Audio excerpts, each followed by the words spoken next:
Welcome back. Today we're going to learn a new method. We're going to use some multiplication first before we add or subtract these two equations. Of course, I can use a substitution. I can change equation 2 into y is 3x minus 4. Then plug it back in to equation 1 and solve for x. Then go back to solve for y. But we're going to try something different. When I look at the y's, I'm thinking, what if they are opposites? If they're opposites, we can eliminate them. They are not, but we can do some work. So I go to equation 2. I'm going to have every term multiplied by negative 2. And you also multiply by negative 2.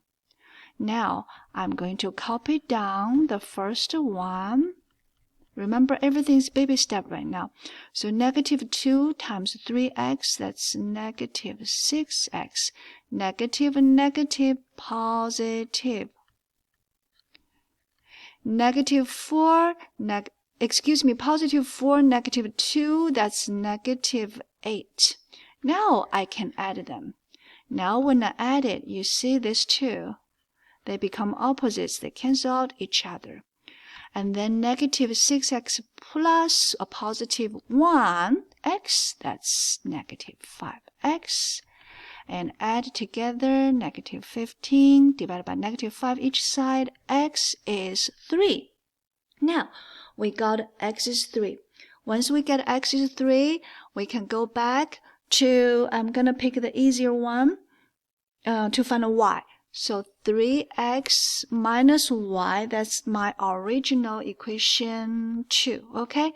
So x is 3. 3 times 3 minus y equals 4. 3 times 3 is 9. 9 minus y equals 4.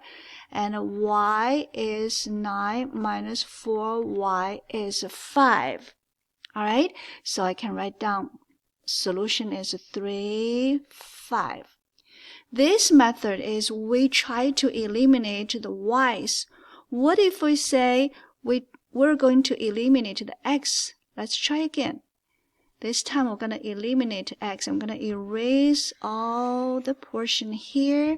While I'm erasing, maybe you can help me to figure out which number we can multiply so we can eliminate x. Okay, so x here, both of them are positive.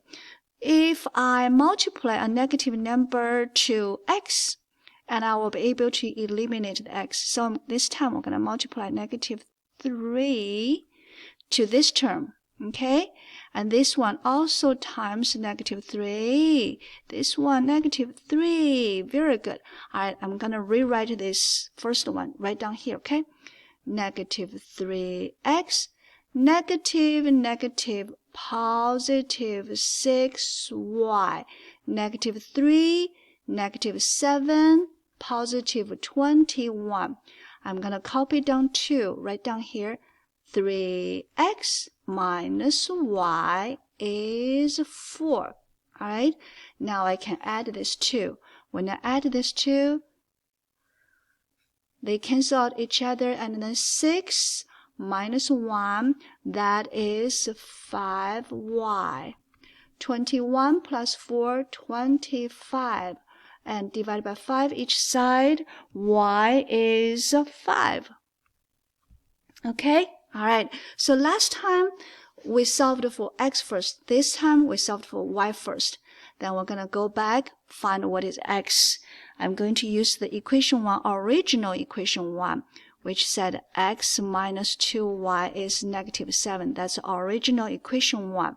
So x minus y is 5, right? So 2 times 5 equals negative 7. X minus 10 is negative 7. X is 3. All right? And then we'll happily write down our solution is 3, 5. All done. This is our new method.